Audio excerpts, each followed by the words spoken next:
الف لام میم احسب الناس،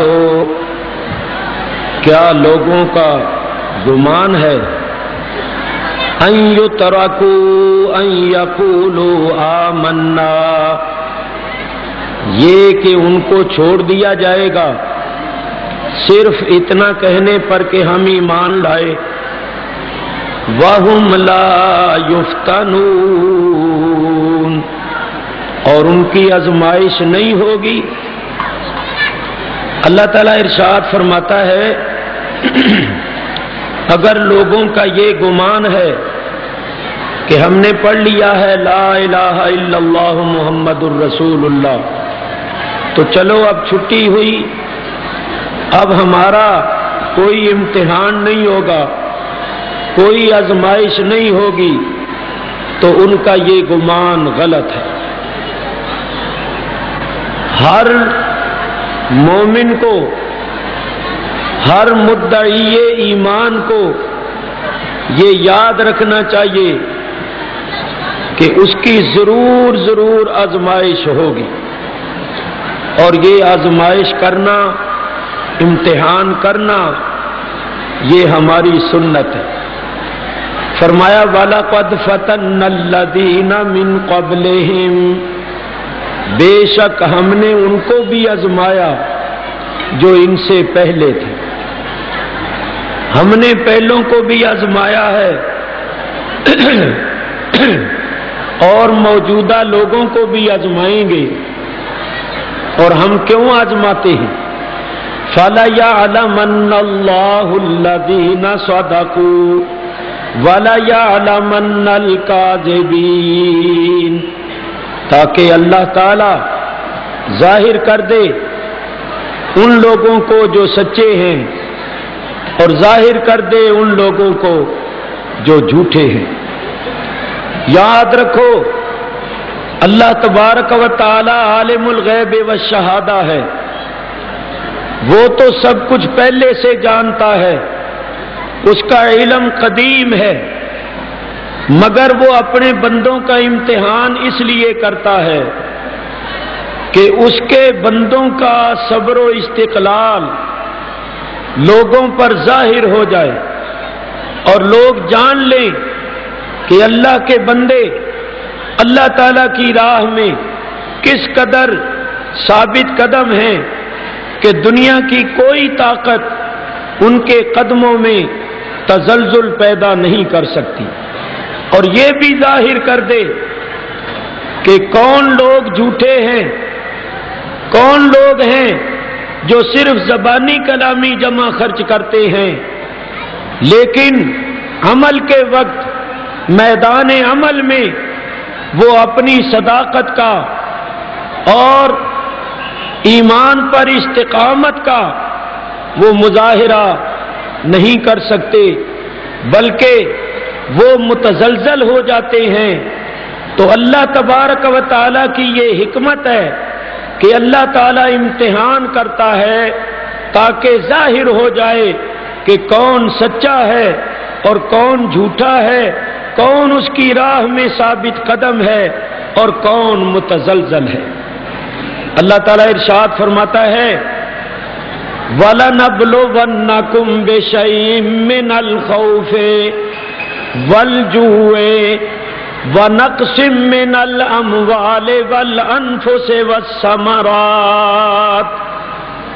ہم ضرور تمہیں آزمائیں گے۔ کس چیز کے ساتھ؟ من الخوف، خوف سے، والجوع، اور بھوک سے، ونقص من الاموال، اور مالوں کے نقصان سے، والانفس، اور جانوں سے، والثمرات، اور پھلوں سے۔ علماء تفسیر فرماتے ہیں یہاں ثمرات سے مراد بچے ہیں، تو مطلب یہ ہوا اللہ تعالیٰ ارشاد فرماتا ہے ہم ضرور تمہاری آزمائش کریں گے، تمہارا امتحان کریں گے، کسی کو خوف اور پریشانی میں مبتلا کر کے آزمائیں گے، کسی کو بھوک اور پیاس میں مبتلا کر کے آزمائیں گے، کسی کے مال کا نقصان کر کے، کسی کی جان لے کر اور کسی کے بچے لے کر، اور دیکھیں گے کہ امتحان اور آزمائش کے وقت کون ثابت قدم رہتا ہے اور کون صبر و استقلال کا مظاہرہ کرتا ہے۔ چنانچہ فرمایا وَبَشِّرِ الصَّابِرِينَ، اے میرے حبیب صبر کرنے والوں کو خوشخبری دے دو۔ صبر کرنے والے کون ہیں؟ الذین اذا اصابتہم مصیبۃ، صبر کرنے والے وہ ہیں کہ جب ان کو کوئی مصیبت پہنچتی ہے تو مصیبت کے وقت وہ واہ ویلا نہیں کرتے، جزا فضا نہیں کرتے، سینے پر ہاتھ نہیں مارتے، منہ پر ہاتھ نہیں مارتے، گریبان نہیں پھاڑتے، بال نہیں بکھیرتے اور شور و شین نہیں کرتے، زبان پر شکوہ اور شکایت نہیں لاتے، بلکہ صبر و رضا کا پیکر بن کے کہتے ہیں انا للہ و انا الیہ راجعون، بے شک ہم اللہ کے لیے ہی تو ہیں اور ہم نے اللہ کی طرف ہی واپس لوٹنا ہے۔ گویا وہ صبر و رضا کے پیکر بن کے یہ کہتی ہیں ان صلاتی و نسکی و محیای و مماتی للہ رب العالمین لا شریک لہ، بے شک میری نمازیں، میری قربانیاں، میرا جینا، میرا مرنا سب اللہ رب العالمین کے واسطے ہے جس کا کوئی شریک نہیں۔ اللہ تعالیٰ ارشاد فرماتا ہے میرے حبیب جو صبر و استقلال کے پیکر ہیں، جو تکلیف اور مصیبت کے وقت صبر و استقلال کا مظاہرہ کرتے ہیں ان کو خوشخبری دے دو۔ یاد رکھو صبر کرنا یہ اہل حق کا شیوا اور طریقہ ہے۔ حضرت ابراہیم خلیل اللہ علیہ السلام نے جب اپنے لختے جگر حضرت اسماعیل علیہ السلام سے فرمایا کہ بیٹا میں نے خواب دیکھا ہے کہ میں تجھے ذبح کرتا ہوں، اب بتا تیری رائے اور تیری مرضی کیا ہے؟ تو اسماعیل علیہ السلام نے کیا جواب دیا تھا؟ یا ابت فعل ما تؤمر ستجدنی انشاء اللہ من الصابرین، اے میرے ابا جان بس کر دیجئے جو آپ کو حکم ہوا ہے، انشاءاللہ آپ مجھے صابروں میں سے پائیں گے۔ دیکھیے حضرت اسماعیل علیہ السلام نے کیا کہا کہ انشاءاللہ آپ مجھے صابروں میں سے پائیں گے، چھری چلے نہ چلے، گردن کٹے نہ کٹے، مگر میرے بدن میں جنبش نہیں ہوگی۔ معلوم ہوا کہ اہل حق کا ہمیشہ سے یہی طریقہ رہا ہے کہ انہوں نے صبر کیا ہے اور صبر کا مظاہرہ فرمایا ہے۔ دیکھیے حضرت یعقوب علیہ السلام کے فرزند جب یعقوب علیہ السلام کو دھوکے کے ساتھ باہر لے گئے، جا کر مارا پیٹا، طرح طرح کی اذیتیں تکلیفیں پہنچائیں، ان کی قمیص اتاری اور اس کو جھوٹا خون لگایا، یعنی ایک جانور کو ذبح کر کے اس کا خون لے کر قمیص پر چیٹے مار دیے، قمیص پر جھوٹا خون لگا کے رات کے وقت روتے اور بکا کرتے ہوئے آ گئے اور آ کر کہنے لگے ابا جان یوسف کو بھیڑیا کھا گیا ہے، ابا جان یوسف کو بھیڑیا کھا گیا ہے، اور یہ دیکھیے یوسف کی قمیص کہ اس پر خون لگا ہوا ہے۔ حضرت یعقوب علیہ السلام نے فرمایا بل سولت لکم انفسکم امرا، میرے بیٹو یہ جو کچھ تم بیان کر رہے ہو یہ سب تمہارے نفسوں کی گڑی ہوئی بنائی ہوئی باتیں ہیں۔ یوسف کو بھیڑیے نے نہیں کھایا اور اصل حقیقت کو میں جانتا ہوں، مگر مجھے ظاہر کرنے کا حکم نہیں ہے، مجھے یہی حکم ہے کہ میں صبر کروں، چنانچہ فرمایا فصبر جمیل، میں صبر کرتا ہوں کیونکہ صبر ہی اچھا ہے۔ دیکھیے جنہوں نے مارا تھا انہوں نے جھوٹا خون بھی لگایا اور انہوں نے شور بھی کیا، بکا بھی کیا، لیکن جن کا لخت جگر، جن کا محبوب جدا ہو گیا تھا، انہوں نے کوئی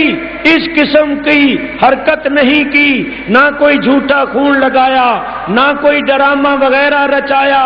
اور نہ انہوں نے اس قسم کی کوئی حرکت کی، بلکہ انہوں نے یہ کہا کہ میں صبر کرتا ہوں کیونکہ صبر ہی اچھا ہے۔ میرے بزرگوں اور دوستوں، میں نے آپ کو بتانا یہ ہے کہ اللہ والوں کا شیوا، اللہ والوں کا طریقہ ہمیشہ یہی رہا ہے کہ انہوں نے تکلیفوں اور مصیبتوں کے وقت صبر و استقلال کا مظاہرہ کیا ہے۔ اسی واسطے تو اللہ فرماتا ہے انما یوفی الصابرون اجرہم بغیر حساب، صبر کرنے والوں کے واسطے بے حساب اجر ہے، بے حساب ثواب ہے۔ اگرچہ صبر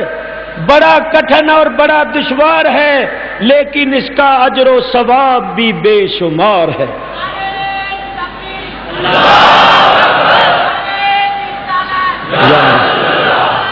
یہاں یہ یاد رکھیے کہ کسی کے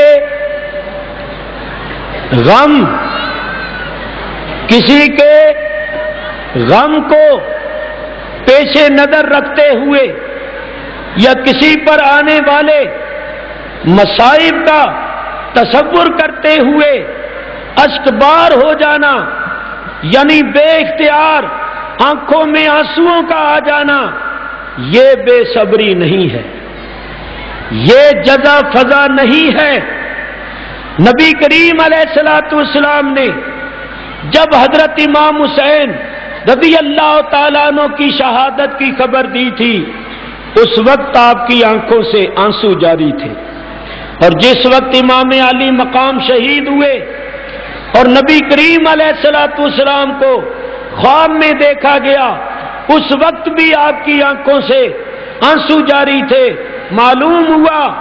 کہ کسی پر آنے والی تکلیف اور مصیبت کا تصور کر کے یا ذکر کر کے یا ذکر سن کر اشکبار ہو جانا،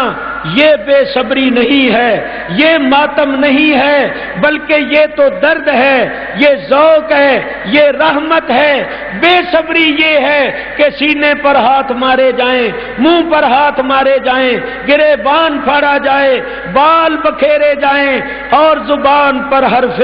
شکایت لایا جائے۔ میرے بزرگوں اور دوستوں، ہم امام علی مقام پر آنے والے مصائب کا جب تصور کرتے ہیں، ذکر کرتے ہیں یا سنتے ہیں تو ہماری آنکھیں اشکبار ہو جاتی ہیں۔ یہ تو درد و ذوق ہے اور یہ تو رحمت ہے، یہ بے صبری ہرگز نہیں ہے۔ اللہ اکبر۔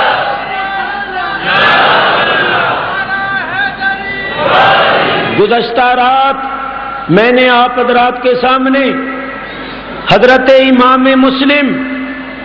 اور ان کے دونوں بچوں کی شہادت کا تذکرہ کیا تھا۔ آج میں آپ حضرات کے سامنے امام علی مقام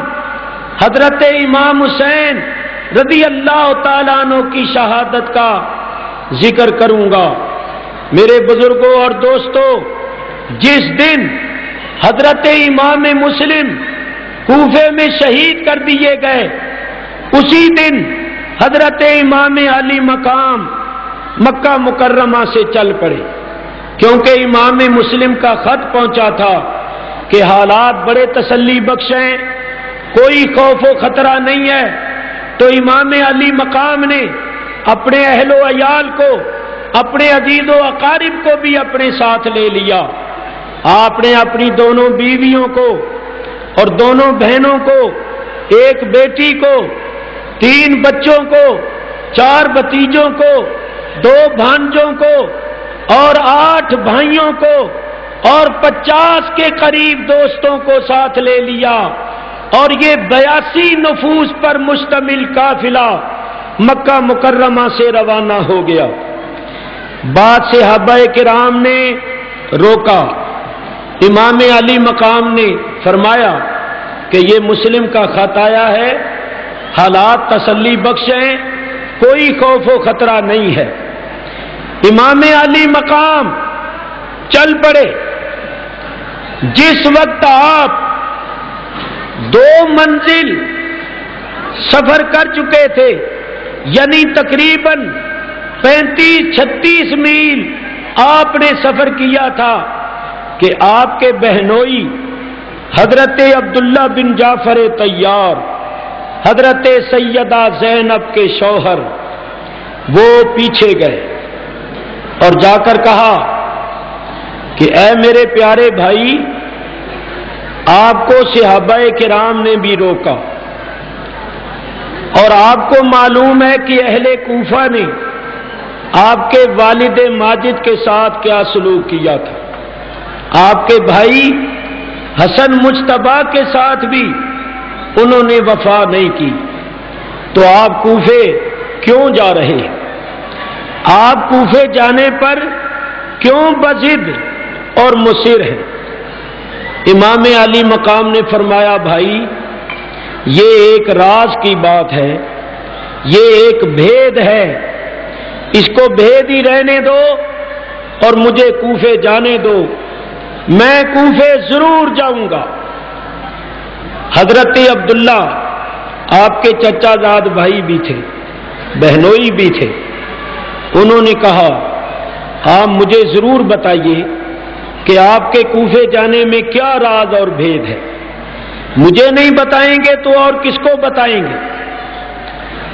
حضرت عبداللہ نے امام علی مقام کو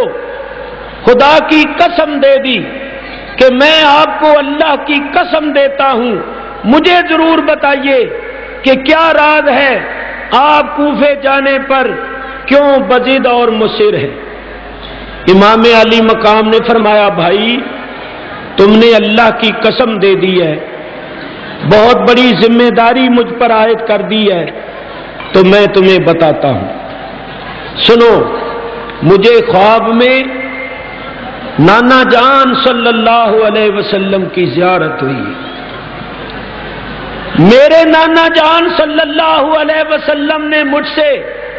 ایک عہد لیا ہے اور میں نے نانا جان کے ساتھ وعدہ کیا ہے کہ میں اس عہد کو ضرور پورا کروں گا۔ حضرت عبداللہ نے کہا کہ مجھے بتائیے نانا جان صلی اللہ علیہ وسلم نے کیا عہد لیا ہے؟ فرمایا بھائی، تم نے مجھے خدا کی قسم دے دی تو میں نے تجھے اتنا بتا دیا، لیکن اب میں تجھے یہ نہیں بتاؤں گا کہ میں نے نانا جان کے ساتھ کیا عہد کیا ہے، بس میں اس عہد کو پورا کر کے نانا جان کے پاس پہنچ جاؤں گا اور جا کر کہوں گا نانا جان، میں نے تیرے ساتھ کیے ہوئے عہد کو پورا کیا ہے اور پورا کر کے آپ کی خدمت میں حاضر ہو گیا ہوں۔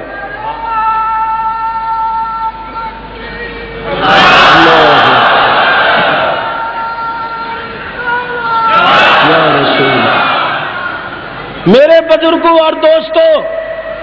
معلوم ہوتا ہے کہ نبی کریم علیہ الصلوۃ والسلام نے اپنے نواسے امام حسین سے یہی عہد لیا تھا کہ بیٹا ضرور جانا، یہ قضائے مبرم ہے جو ٹلنے والی نہیں ہے، تم نے کربلا کو جا کر آباد کرنا ہے،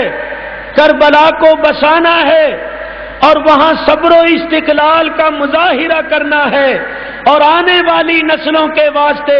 مثال قائم کرنی ہے کہ ظالموں اور جابروں کے سامنے اس طرح کلمہ حق بلند کیا جاتا ہے اور پھر اس طرح اس پر استقامت اختیار کی جاتی ہے۔ مجھے بتاؤ، اگر امام علی مقام نہ جاتے اور یزید کے ہاتھ پر بیعت کر لیتے تو پھر آنے والی نسلوں کے مجاہدوں اور بہادروں کے پیش نظر کس کی مثال ہوتی، کس کا نمونہ ہوتا، جس پر وہ عمل کرتے ہوئے جابروں کے سامنے اور ظالموں کے سامنے کلمہ حق بلند کرتے۔ اور آنے والی نسلوں کے لوگ بھی کہتے، جب قرون اولیٰ کے مسلمانوں نے فاسق و فاجر کی بیعت کر لی تھی، جن کے گھر سے اسلام نکلا، جب انہوں نے فاسق و فاجر کی بیعت کر لی تھی تو معلوم ہوا کہ فاسق و فاجر کی بیعت کرنی جائز ہے، قیامت تک کے واسطے فاسق و فاجر کی اور ظالم و شرابی کی بیعت کرنی جائز قرار پا جاتی تو نبی پاک علیہ الصلوۃ والسلام نے یہی فرمایا تھا کہ بیٹا ضرور جانا اور جا کر فسق و فجور کا مقابلہ کرنا اور حق و صداقت کی آواز کو بلند کرنا اور راہ حق میں سب کچھ قربان کر دینا، تاکہ آنے والی نسلوں کو معلوم ہو جائے کہ ظالم اور فاسق کی بیعت کرنی جائز نہیں ہے۔ امام